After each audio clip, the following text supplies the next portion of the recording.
Bienvenue dans le Craft Project, une émission de podcast produite par Métiers Rares qui propose des conversations intimes avec des artisans d'art. Un artisan d'art est un homme ou une femme qui choisit de faire apparaître de nouveaux objets sur la planète et consacre à cette tâche son corps, son âme et son esprit avec technique et poésie. Du dernier des Mohicans au néo-artisan, le Craft Project cherche à comprendre comment se construit et se vit une vie d'artisan, pour parler à nos cœurs de faiseurs, de chercheurs de sens et de rêveurs.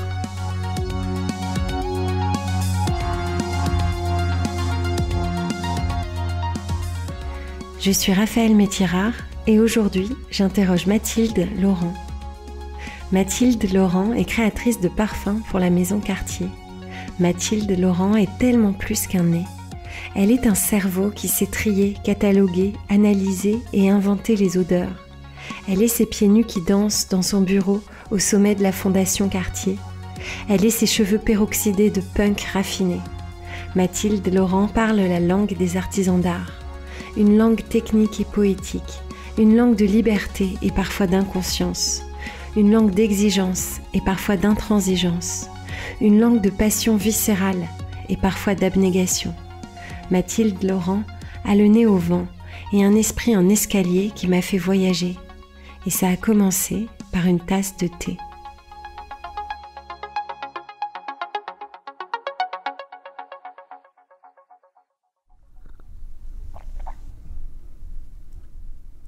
J'ai autant de plaisir à le sentir en fait qu'à le boire.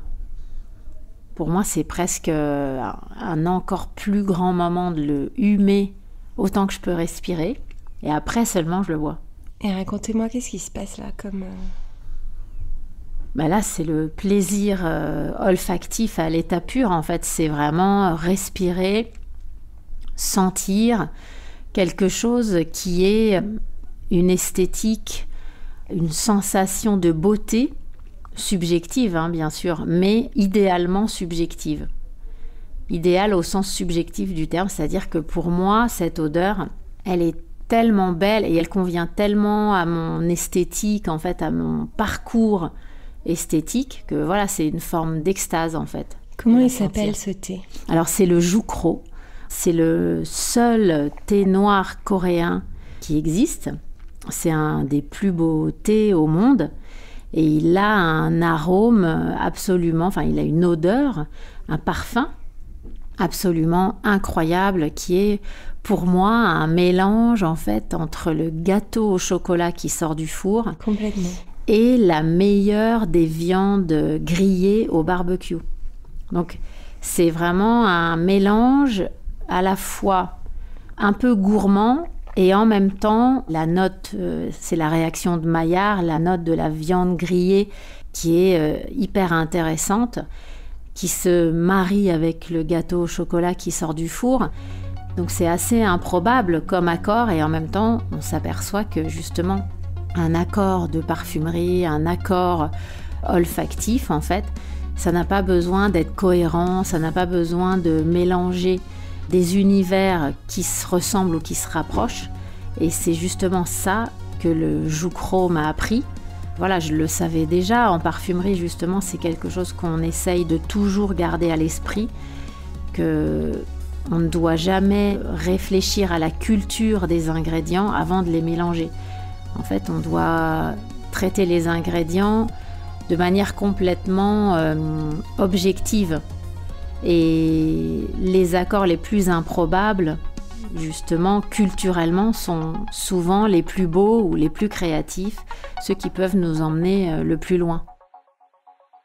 Bonjour Mathilde Laurent. Bonjour. Quelle entrée en matière. Oui, c'est vrai que le Joukro, je peux en parler pendant des heures, tellement il y a des choses à en dire et tellement, pour moi, le thé est vraiment un parfum qu'on boit, un parfum qui est obtenu par la main de l'homme, puisque en fait, c'est aussi un artisanat, la manufacture du thé. Et je tiens à préciser que ce thé n'est absolument pas reparfumé, comme beaucoup de thés qui sont consommés en Europe. Donc ces accords dont on vient de parler, de chocolat, de viande grillée, existe en fait dans la feuille de thé et ne se révèle que grâce à la manière dont ce thé est traité après sa récolte, sans rien y rajouter. C'est pour ça qu'on a fait aussi attention à la durée d'infusion, à la température de l'eau. Voilà, exactement. Parce que pour obtenir cet accord sublime, pour avoir l'infusion idéale, il faut respecter un temps d'infusion, une température et aussi un dosage. Donc, c'est un lien de plus entre le thé et le parfum, c'est le dosage précis qui permet d'arriver à la forme idéale. Alors, j'aime beaucoup ce podcast à l'envers. C'est quoi votre métier, Mathilde Laurent ? Alors, mon métier, c'est de créer des parfums, d'être ce qu'on appelle un parfumeur. Ou un nez, souvent on nous appelle des nez.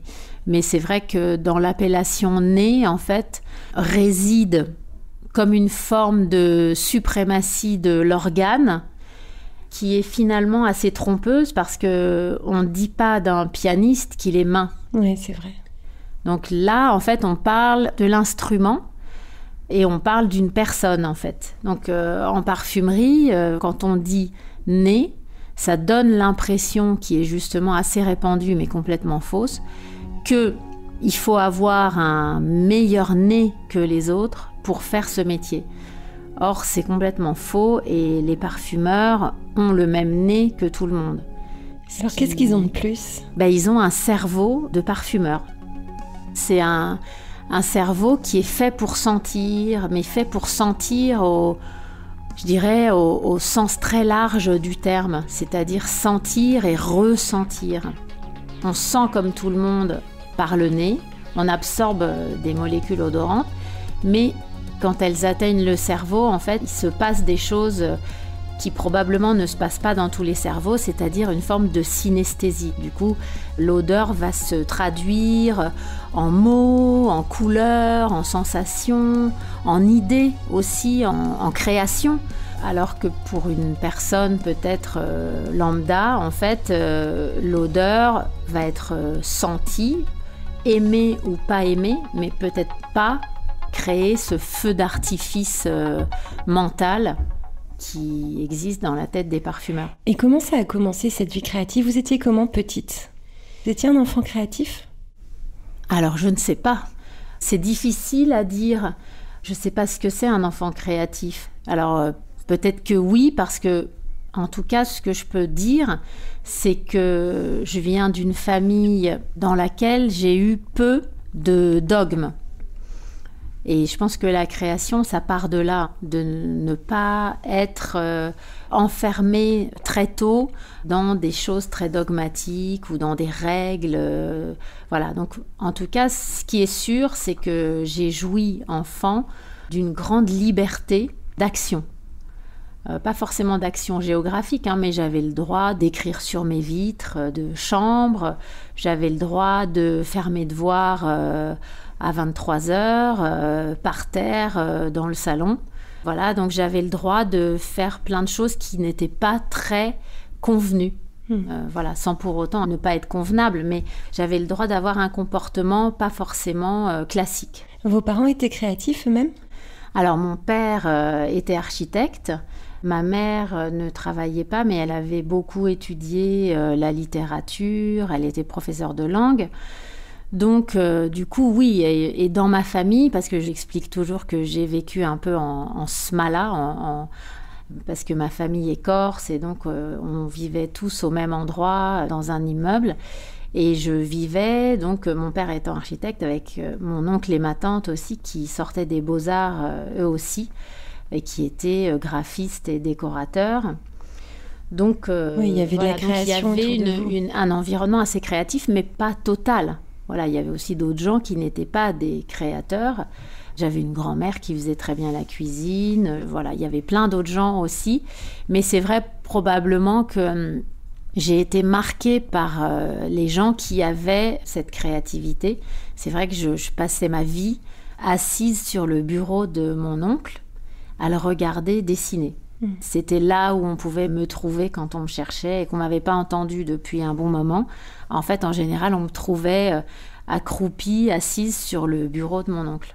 Et à quel moment vous vous êtes rendu compte que vous aviez un cerveau de nez ? Eh bien, Justement, c'est hyper intéressant. Merci pour la question parce que je m'en suis rendu compte, mais tout récemment en fait. Enfin, j'exagère un petit peu, mais finalement, je n'ai pas pu savoir si j'avais un cerveau de parfumeur avant d'être parfumeur.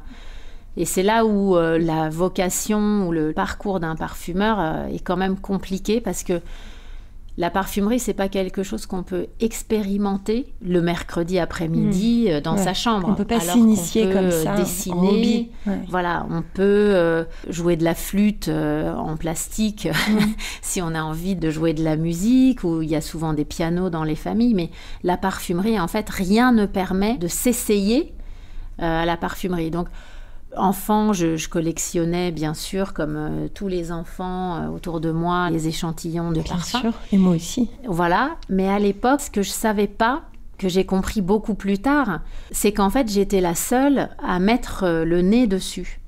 Mes amies de collège et de lycée, elles collectionnaient les miniatures pour la bouteille. Et donc, aucune ne sentait ce qu'il y avait dedans. Et c'est quand même drôle. Et moi, en fait, je pensais que tout le monde sentait ce qu'il y avait dedans. Donc moi, je collectionnais autant les petites ampoules de 1 millilitre, là, dans les petites cartelettes qu'on nous donne en parfumerie. Je collectionnais autant ça parce qu'il y avait du parfum dedans. Donc ça avait pour moi la même valeur qu'une belle bouteille. Et la base de données, elle a commencé comme ça dans votre tête à se constituer? Je pense que, honnêtement, sans flagornerie, mais je pense qu'elle était déjà constituée bien avant, en fait. La base de données, elle commence, voilà, si on en croit un Benoît Chasles, par exemple, qui est un des très grands chercheurs sur l'olfaction et le rapport à l'odeur et même la physiologie de l'olfaction. Déjà, in utero, le goût se forme par ce que mange la mère, par plein de choses en fait. Donc en fait, la base de données, elle commence. Alors du coup, la question reste, est-ce qu'on a déjà un cerveau de parfumeur in utero, ou est-ce que c'est par l'expérience et par d'autres inputs en fait, et par l'éducation qu'on va développer ce potentiel et créer un cerveau de parfumeur? Ça, j'ai pas la réponse. Question. Alors, qui, sur votre chemin, vous a mis sur cette voie-là? Il y a bien quelque chose à un moment qui a déclenché ça. Il y a cette collection, la mode, j'ai envie de dire, au collège. Et puis ensuite, il y a les parents d'une de mes amies de lycée qui, un jour, après avoir vu un reportage à la télévision, m'ont sauté dessus en me disant on a vu un reportage à la télé, c'est pour toi, c'est une école de parfumerie, il faut absolument que tu fasses ça, c'est génial, c'est pour toi. Et donc moi, à l'époque, je me destinais à être photographe, donc je passais ma vie avec un appareil autour du cou ou en bandoulière et je pensais qu'à la photographie. Donc quand ils m'ont dit ça, je suis un peu tombée de mon siège en fait. Et je leur ai demandé pourquoi. Et ils m'ont dit, mais tu te rends pas compte que tu ne parles que d'odeur. Donc tu sens ce que tu manges, tu sens les gens, tu sens les choses, tu sens les lieux et tu ne parles que de ça. Et donc en fait, c'était la première fois que je me suis rendu compte. Vous en rendiez vraiment pas compte. Ah oui, non. Et en plus, du coup, étant dans cette famille, je pense que ce qui existait dans ma famille, c'était justement une forme de sensibilité esthétique, mais aussi gustative. Voilà, je pense qu'en fait, je viens d'une famille d'hypersensibles. Je le suis moi-même. Donc, j'ignorais que j'avais ça parce que je vivais dans une famille où tout le monde faisait comme moi. Donc tout le monde sentait ce qu'on mangeait, tout le monde avait un œil assez aiguisé sur les couleurs, sur les proportions. Donc dans ma famille, en fait, être sensible à ce qu'on mange, connaître le nom des fleurs dans un jardin, et puis surtout, je parlais tout à l'heure de dogme, en fait, ne rien prendre pour positif ou négatif. Et jouir de tout, en fait. Tout sentir, tout regarder, tout considérer, sans pour autant... Ça a l'air merveilleux, comme ça. C'est... Oui. Après, je pense qu'il y a... Il doit y avoir des mauvais côtés. Alors, les mauvais côtés, oui, il y en a. Il y en a, par exemple, c'est l'inorganisation totale.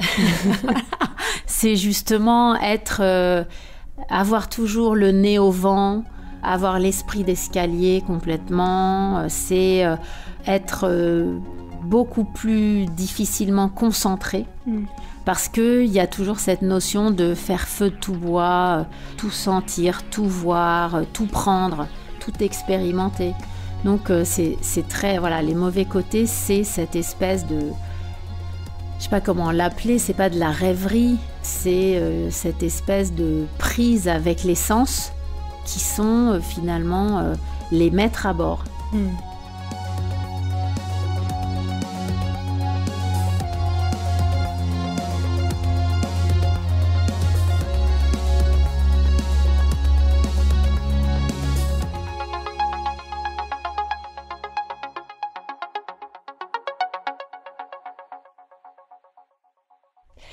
Vous avez fait une formation de parfumeur? Oui. L'école normale, c'est-à-dire la formation habituelle, ça a été? Vous étiez comment à l'école, vous? Alors j'étais, j'en ai souvent parlé, parce que je me suis rendu compte que j'étais totalement inconsciente en fait. Donc j'appelle ça ma sublime inconscience, parce que c'est une inconscience hyper positive pour devenir parfumeur. C'est une inconscience qui n'aurait pas été très positive si j'avais voulu devenir énarque, par exemple. Donc j'avais cette espèce de sublime inconscience qui faisait que je n'avais aucune pression. Donc je faisais les choses comme elles venaient, à la force du poignet, je dirais. Je travaillais pas beaucoup, et parce que j'avais pas conscience en fait qu'en travaillant, en apprenant mes leçons, ça allait être plus facile et j'allais avoir des meilleures notes en fait. Donc je faisais les choses vraiment scolairement, je dirais, à la vague comme je te pousse. Et à l'école de parfumerie, là pour le coup, vous êtes mis à travailler quand vous étiez à votre place? Non. Plus que ça. Non, je dirais vraiment très honnêtement, je me suis mise à travailler quand j'ai travaillé. Parce que c'est devenu impliquant, intéressant, nouveau, appliqué. Du coup, je me suis mise à travailler, oui, en travaillant. Mais même à l'école de parfumerie, en fait, honnêtement, j'apprenais pas mes leçons parce que je m'en souvenais. J'ai toujours eu assez de mémoire et assez d'intuition, je dirais, pour m'en sortir comme ça. Il y a des maîtres qui vous ont marqué? Forcément, en fait, en entrant, mon premier job, c'était chez Guerlain. Donc forcément, j'ai travaillé 11 ans avec Jean-Paul Guerlain, donc forcément, ça m'a marqué. Dans les métiers d'art, c'est souvent ce qu'on appelle un ange gardien, quelqu'un qu'on garde dans la tête, même quand il n'est plus là, physiquement à côté de vous. Ça vous fait ça parfois, ou vous avez... Alors, je dirais que j'ai été marquée par Jean-Paul Guerlain. Pour moi, c'était un vrai lion de parfumerie. Donc, il m'a marquée effectivement, et j'y repense souvent, par le caractère intraitable de ses positions. C'est quelqu'un qui ne transigeait pas. Et d'ailleurs, c'était une des phrases du créateur de la maison Guerlain, Pierre-François Pascal Guerlain, qui disait « Ayez des bonnes idées, faites des bons produits et ne transigez jamais sur la qualité ». Voilà, donc je retiens de lui des choses comme ça. De cette maison-là, j'ai retenu le caractère intransigeant sur la création, sur la qualité. Mais je crois que ça me correspondait déjà un peu avant, et que quelque part ça m'a tellement parlé que ça a justifié quelque part une forme d'intransigeance au nom de la création qui existait déjà et que j'avais reçue dans ma famille. Il vous a transmis un état d'esprit. Peut-être que l'école vous avait transmis un peu de technique au départ. C'est un métier de technique, le métier de parfumeur, parce que vous parlez beaucoup d'intuition. C'est un métier hyper technique. C'est un métier assez dur au quotidien, en fait. C'est un métier de persévérance, d'abnégation. C'est un métier où tous les matins, en fait, quand on arrive, on est toujours au pied du mur. Moi, quand j'arrive au laboratoire, je sais rien. Voilà, tous les matins, je sais rien. Et tout ce que je vais faire, je vais le faire avec, bien sûr, tout ce que j'ai appris et tout ce que j'ai vécu, mais en ayant toujours l'impression que tout est nouveau, qu'il faut à chaque fois convoquer toute ma persévérance, toute ma confiance et toute cette exigence, justement, pour traverser la journée. Honnêtement, c'est un métier très dur au quotidien. Oui. C'est un métier qui vous remet toujours au pied du mur, en fait, parce que on travaille avec la nature. Elle décide, en fait, elle fait comme elle veut. Et donc, pour arriver à faire plier la nature, il faut bien se rendre compte qu'on n'en est pas le maître et que voilà, il va falloir travailler, il va falloir persévérer, il va falloir peut-être même négocier avec la nature, voilà, et attendre qu'elle soit favorable peut-être. Vous parlez exactement comme un artisan d'art parlerait de sa matière. C'est exactement les mêmes mots. Ouais. Alors vous dites que vous travaillez avec la nature. C'est quoi votre matière à vous? Racontez-moi, qu'est-ce qu'il y a sur votre bureau là? Alors ce qu'il y a sur mon bureau, justement, c'est des morceaux de nature. Si on parle des ingrédients naturels, des essences, des absolus, de fleurs, de feuilles, de bois.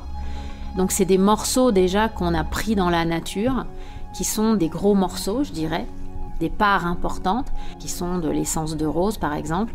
Et puis on peut aussi prendre des tout petits morceaux, des morceaux microscopiques qui sont des molécules, comme l'alcool phényléthylique par exemple, qui vient de l'essence de rose, qui vient de la rose, mais que j'ai pris en quantité infime. Donc le parfumeur, il peut travailler en fait avec des fleurs entières ou avec des morceaux de fleurs que sont les molécules. Aujourd'hui, j'en parle comme ça parce qu'on a l'habitude de distinguer naturel et synthétique, mais pour moi, les synthétiques ne sont jamais que des molécules qui peuvent venir de la nature ou pas, mais qui en tout cas sont les mêmes que celles qui existent dans la nature. On est tous faits de molécules. Simplement, la parfumerie utilise des ensembles de molécules que sont les essences et les absolus, ou des molécules seules, voilà, qui auraient pu être prises dans un corps humain, dans un tissu, dans la terre, dans une feuille. Mais voilà, on prend une molécule à la fois seulement. D'accord. La haute parfumerie, telle qu'on la conçoit chez Cartier, c'est l'équivalent de la haute couture dans la mode. C'est-à-dire, c'est pas, contrairement à ce qui est beaucoup expliqué par rapport à la haute parfumerie, justement, on a l'impression des fois que quand on rentre en parfumerie, on perd tous les autres repères qu'on a dans l'art, par exemple, où là, on parle de la haute couture, voilà. Donc, les repères qu'on a quand on dit haute couture, pour moi, haute couture, ça veut dire comment les plus grandes maisons de couture préservent leur industrie, préservent leur métier d'art et tout un monde, en fait, vers l'avenir, vers demain, par de l'innovation, par de la création, voilà. Donc la haute couture, elle a une fonction très précise dans la mode et qui est très noble. C'est marrant parce que quand on arrive dans la parfumerie, hop, la haute parfumerie, c'est juste des parfums plus chers. Nous, chez Cartier, en fait, la haute parfumerie, on la vit exactement comme la haute couture. C'est offrir une vision de la parfumerie, mais une vision d'avenir. Par exemple, dans notre haute parfumerie, ça fait plus de 10 ans qu'on ne met plus de colorant dans nos jus. Nos parfums ont une couleur absolument intrinsèque, c'est leur couleur naturelle en fait. On parle depuis plus de 10 ans d'ingrédients synthétiques, on cite des molécules et on ne cache pas, contrairement à beaucoup de marques, on ne cache pas l'utilisation de la synthèse qui existe pourtant en parfumerie depuis le 19e siècle. Donc depuis le 19e siècle, tout le monde utilise des molécules et personne ne le dit. Donc par exemple, dans notre collection de haute parfumerie, on a un parfum qui est à 100% moléculaire, qui ne contient pas un seul ingrédient naturel, pour montrer justement que c'est pas l'idée de dire que l'avenir sera moléculaire, mais c'est l'idée de dire ne croyez pas, ce qui est souvent un poncif du genre, que les molécules sont toutes moins qualitatives, qu'elles sentent moins bon, qu'elles sont moins chères. Voilà, c'est pour dire au contraire, bien au contraire. Les molécules, elles sont issues d'une recherche hyper pointue, elles coûtent les yeux de la tête pour certaines, et elles sentent incroyablement bon, même diaboliquement bon. Et c'est bien pour ça qu'elles existent dans la parfumerie depuis le 19e siècle et que tout le monde les a utilisées et que les plus grands chefs-d'œuvre de la parfumerie sont basés sur des molécules. Donc, l'idée c'est ça, dans notre haute parfumerie, on ne se soucie pas du prix des ingrédients et on ne revendique jamais que cette haute parfumerie se justifie parce qu'elle emploie des ingrédients chers. Non, nous, elle se justifie parce que c'est de la création absolument pure, donc c'est une carte blanche absolue et totale et on essaye d'inventer l'avenir de la parfumerie, de faire avancer justement la culture de la parfumerie dans le public. On essaye de transmettre les choses, de montrer comment la parfumerie pourrait être pratiquée au XXIe siècle. Donc, à ce titre-là, on fait de la haute parfumerie.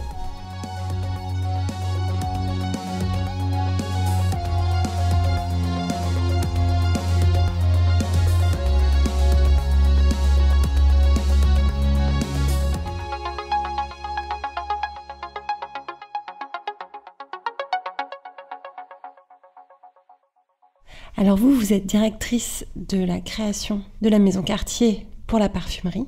Et on m'a dit que vous étiez un peu un punk des parfumeurs. Qu'est-ce que ça veut dire, ça? Alors, ça doit vouloir dire que j'ai à cœur de bousculer la parfumerie, en fait, de bousculer l'ordre ambiant. La parfumerie, aujourd'hui, c'est un petit peu endormie ou c'est un petit peu assise, je dirais, dans un état où elle est depuis un certain temps. Elle a quelque part un peu arrêté, je dirais, de se moderniser. Et elle s'est un peu figée dans un état qui existe, je dirais, depuis 20 ans, 30 ans. Et quand j'ai commencé mon métier, en fait, moi, j'avais envie de faire bouger les choses, justement, d'apporter des choses, parce que j'ai toujours cru, c'est une croyance au sens psychanalytique du terme, justement, que le devoir d'un créateur, c'est justement d'apporter de la création. La création, c'est la nouveauté, c'est pas faire la même chose que ce qui existe déjà en un petit peu plus rouge ou plus rosé. Voilà. Donc du coup, moi j'avais envie vraiment d'apporter quelque chose et j'ai toujours eu à cœur en fait d'essayer de faire bouger les choses, de bousculer un peu cette parfumerie pour qu'elle vive à son époque et pas dans le même état que ce que j'avais connu petite. Déjà. Vous voulez dire vous éloigner un peu du marketing et aller plus vers la créativité, c'est ça? Oui, je parlerai pas du marketing en termes négatifs. Pour moi, il y a un marketing génial. Le marketing, ça peut être fantastique quand c'est fait avec intelligence, comme tous les métiers. Donc, c'est pas un problème de marketing, c'est un problème de monde. Le monde de la parfumerie, en fait, pendant très longtemps, je trouvais, peut-être subjectivement, que il était un peu figé, qu'on pouvait parler de parfumerie de manière plus moderne, qu'on pouvait faire des parfums peut-être plus audacieux, qu'on pouvait bousculer les choses. Donc c'est peut-être pour ça que je suis un peu punk. Après, il y a plein d'autres choses. Oui, c'est vrai que je continue à écrire sur les murs. Oui, comme je vois dans votre bureau. Il y a des petits détails. C'est vrai que j'ai les cheveux un peu peroxydés. C'est vrai que il y a sans doute plein de choses qui accréditent et qui enfoncent ce clou.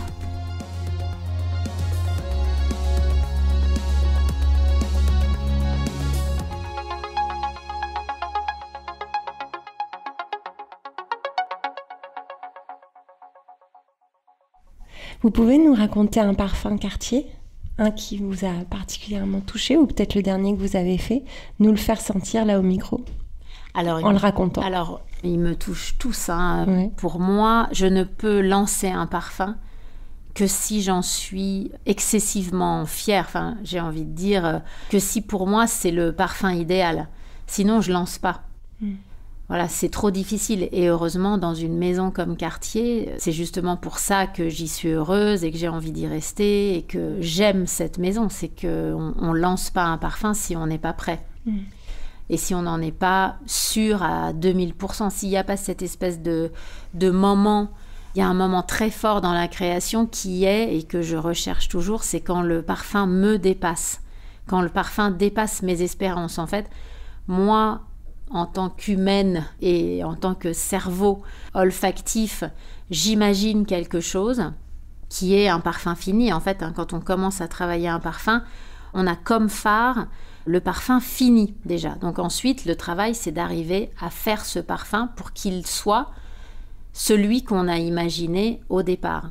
Mais il y a toujours un moment dans le processus créatif où finalement, et en tout cas, moi, je le recherche et c'est comme ça que je sais que je peux lancer ce parfum, c'est comme ça que je sais que je peux arrêter cette création, parce que c'est aussi une question qu'on me pose régulièrement.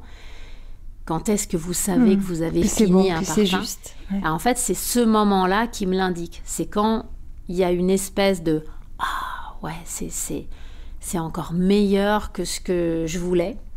Et donc là, je sais qu'on s'arrête 10 essais ou 20 essais ou 50 essais après. Je sais que voilà, qu'il y a quelque chose qui s'est passé, qu'il y a eu comme une espèce de... je sais pas, d'illumination ou de naissance de quelque chose. C'est comme si le parfum prenait vie. C'est comme Geppetto avec Pinocchio. En fait, tout d'un coup, il y a... une œuvre. Oui, voilà. Et l'œuvre, peut-être que justement, elle naît quand elle prend son indépendance et qu'elle justement, qu'elle vit. Et à ce moment-là, en fait, c'est comme si le parfum naissait et me disait, bon, ben voilà, tu vois bien que là, maintenant, c'est plus de ton ressort. Tu peux bien faire ce que tu veux. Moi, j'existe. Ouais. Et quelque part, il y a une espèce d'alchimie qui s'est faite. Et cette alchimie, je ne pourrais pas la défaire. Et vous êtes sensible au succès commercial de vos parfums ? Forcément, oui. C'est une validation. Forcément, oui. C'est pas une validation. Pour moi, c'est comme une justification de mon existence, en fait.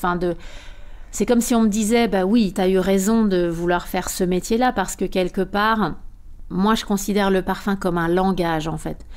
Donc, quand un parfum est lancé, le succès commercial, pour moi, c'est un peu comme si, justement, j'avais réussi à parler un langage à vous faire entendre. Perceptible. Oui, c'est ça. Comme si j'avais réussi à dire quelque chose que les gens peuvent entendre, qu'ils ont envie d'entendre, qui leur fait plaisir, qui leur parle à l'âme.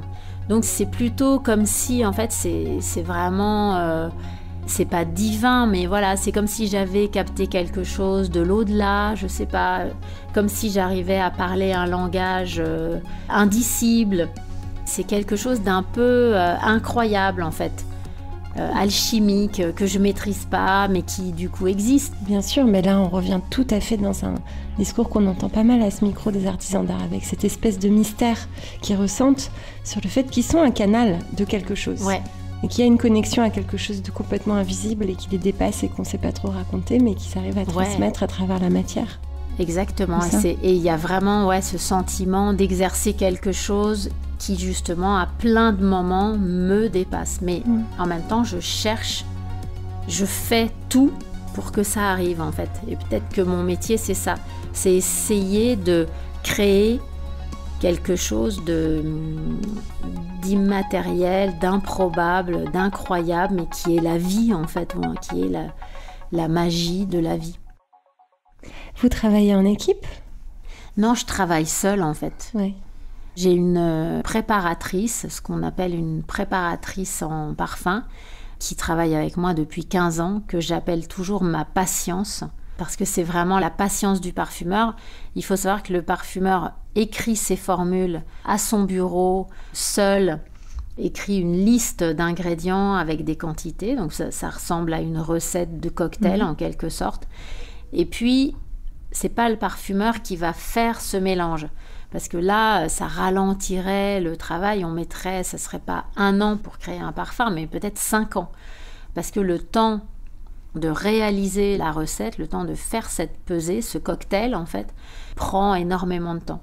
Donc, en fait, le parfumeur écrit sa formule, sa recette. Il en écrit même souvent jusqu'à 10 des fois. Et puis, il transmet sa formule au préparateur qui, lui, va la réaliser. D'accord. Et donc là, ça peut prendre 5 minutes si on a déjà fait des essais précédents, si la modification est légère, mais ça peut prendre 1 heure si la formule est longue, si c'est la première fois qu'on la pèse. Voilà, il y a plein de choses qui vont faire que la formule peut prendre 1 heure. D'accord. Mais alors justement, j'essayais de vous amener sur le sujet de la transmission parce que vous avez un rapport très personnel, incarné à votre travail, à votre métier. Comment vous voyez ça, justement, la transmission ? Est-ce que vous avez eu des disciples ? Est-ce que vous aimeriez en avoir ? Pas du tout. Non, la transmission, alors pour transmettre, il faut être très sûr de soi.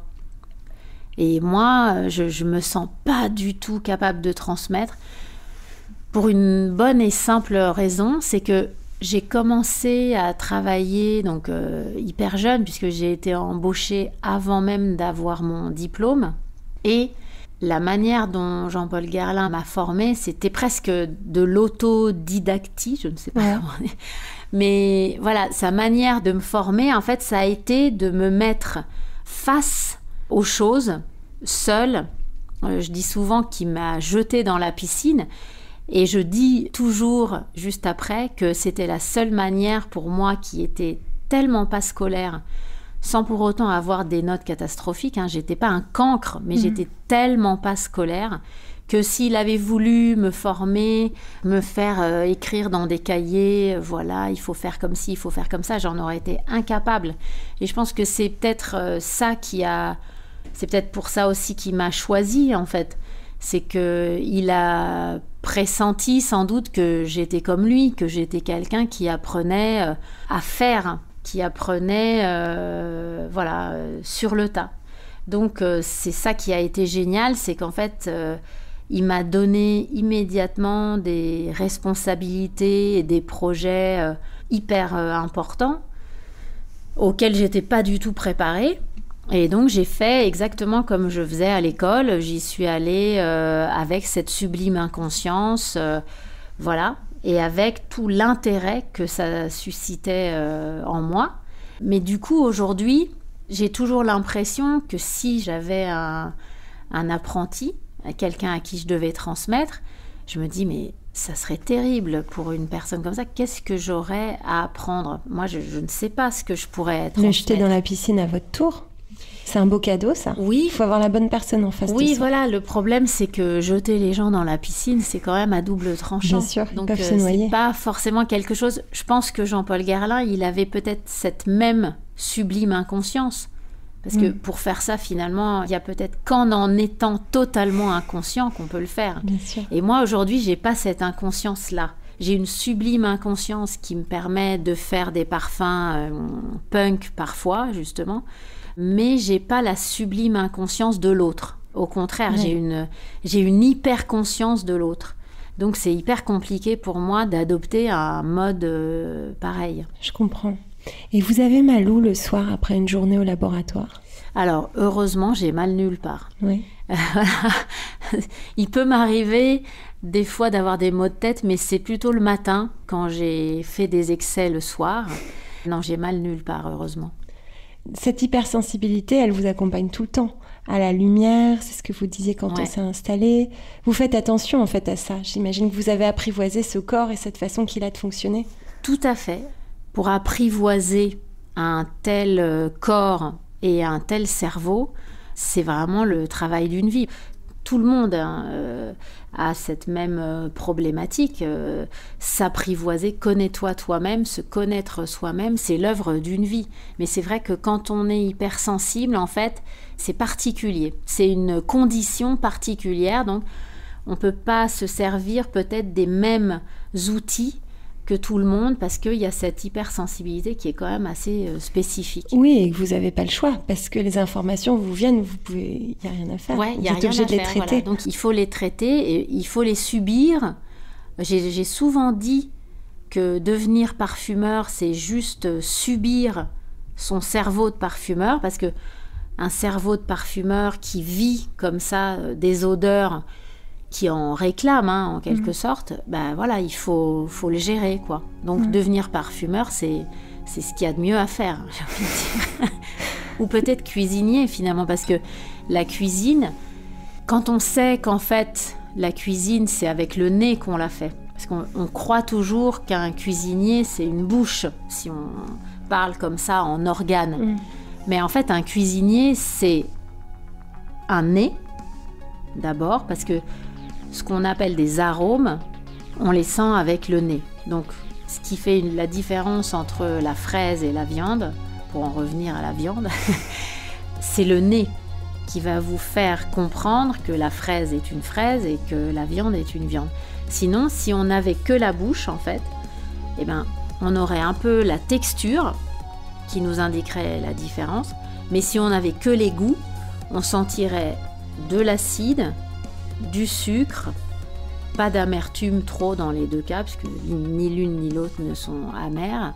Et voilà, dans la bouche, on n'a que amer, acide, sucré, salé et le fameux umami. Donc vous auriez pu être chef? Alors, pas du tout. Parce qu'alors, c'est hyper intéressant justement, c'est que pour bien faire la cuisine, voilà, il faut ce nez et cette bouche, bien sûr, mais il faut aussi, comme dans le métier de parfumeur, le cerveau.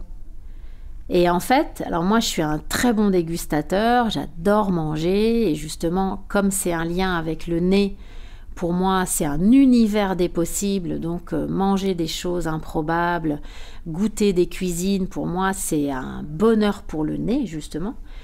Mais sans un cerveau de cuisinier, en fait, on ne peut pas être cuisinier. Et moi, je n'ai pas un cerveau de cuisinier. Je ne sais pas cuisiner. Je saurais probablement dire, je voudrais un plat comme ci, un plat comme ça, je voudrais y mettre ci, je voudrais y mettre ça, mais je serais infoutue totalement de faire, c'est-à-dire de cuire exactement comme il faut, de mélanger comme il faut, d'enchaîner des étapes, de retenir des recettes. Enfin, voilà. Donc c'est là où, en fait, ce qui est hyper intéressant, c'est que finalement, on a tendance à dire que l'artisanat, les métiers d'art reposent sur des organes ou sur des membres, les mains, les oreilles, le nez, la bouche.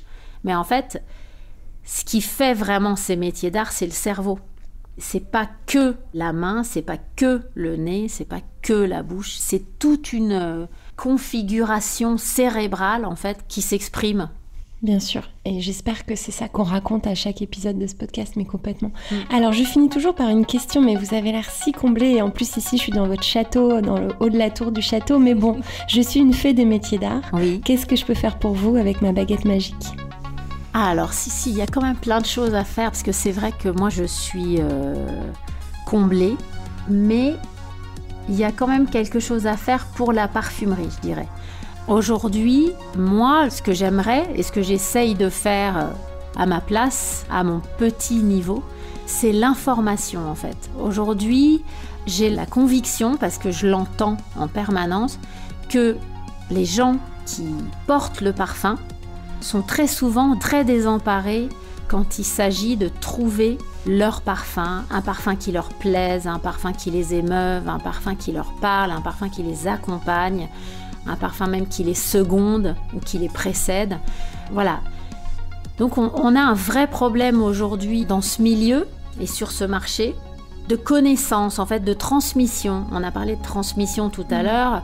C'est vrai que, voilà, pour moi, transmettre, c'est d'abord parler au public, aux gens qui portent du parfum, parce que malheureusement, on leur transmet peu d'informations. Trop de marques veulent juste proposer des produits sans pour autant vraiment transmettre la vérité de l'art de la parfumerie. Et donc, quelque part, on est arrivé à une situation où les gens aiment le parfum, ils ont envie d'en porter, ils cherchent très souvent un parfum qui leur corresponde, et malheureusement, ils ont trop peu d'informations, trop peu de formation, trop peu de culture olfactive. Même à l'école, par exemple, on voit bien qu'on travaille le dessin, on travaille la musique, on travaille énormément de choses, et il y a encore trop peu d'initiatives, même s'il y en a quelques-unes qui sont des embryons, mais tout est difficile à mettre en place dans le milieu du parfum. Donc, si la fée du parfum pouvait aider à ce qu'on puisse plus facilement transmettre l'art de la parfumerie, l'esthétique du parfum en dehors des marques, en fait, justement. La parfumerie est un marché et c'est pas assez un milieu culturel. On a un superbe journal qui s'appelle Nez, qui est consacré vraiment uniquement à l'olfaction, au monde du parfum, comme on a des journaux qui sont consacrés à l'art. Bien sûr. Mais par exemple, dans les journaux qui se consacrent à l'art, on parle pratiquement jamais de l'art olfactif qu'est le parfum. Donc c'est dommage, il n'y a pas de critique d'art. Il y en a eu un qui a inventé vraiment l'idée, qui est Lucas Turin, qui a été le premier critique d'art olfactif. Mais aujourd'hui, il n'y a pas, à part Nez, de critique de l'art du parfum ailleurs que dans ce journal spécialisé qui est génial. Et tout le monde est hyper heureux dans la profession qu'enfin il y ait une entité comme ça, mais c'est encore trop peu. D'accord, ça c'est un bon boulot pour la fée parce que la transmission c'est une obsession pour le Craft Project. C'est génial parce que le parfum est vraiment un potentiel d'évocation, d'émotion, d'élévation en fait. Moi je crois beaucoup au parfum pour élever l'âme en fait. Pour moi le parfum est un tel vecteur de contemplation qu'il y a une vraie élévation de l'âme par le parfum. De celui qui le porte et de celui qui le sent ? Exactement, en fait, parce que pour moi, le porteur et le senteur, c'est toujours un peu la même chose. Mais c'est vrai qu'on peut, dans une exposition, on peut sentir un parfum sans pour autant le porter. Mais justement, c'est ça.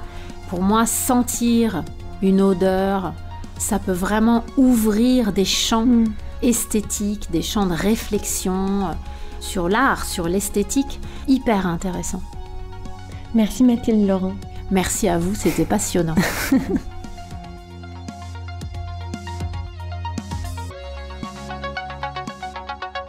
Métiers Rares est un studio de craft thinking. Le jour, Métiers Rares imagine et bâtit des ponts entre les métiers d'art et les marques. La nuit, Métiers Rares produit des podcasts qui célèbrent l'excellence et la créativité des humains. Si vous avez aimé ce podcast, dites-le nous avec 5 étoiles. Abonnez-vous, parlez de nous. Suivez-nous sur Instagram @Métiers Rares. Suivez-moi sur Instagram @Raphaël Métiers Rares. La signature musicale a été créée par Velvet Stairs. Je remercie Philippe Calvérac pour le montage minutieux et le mixage exigeant.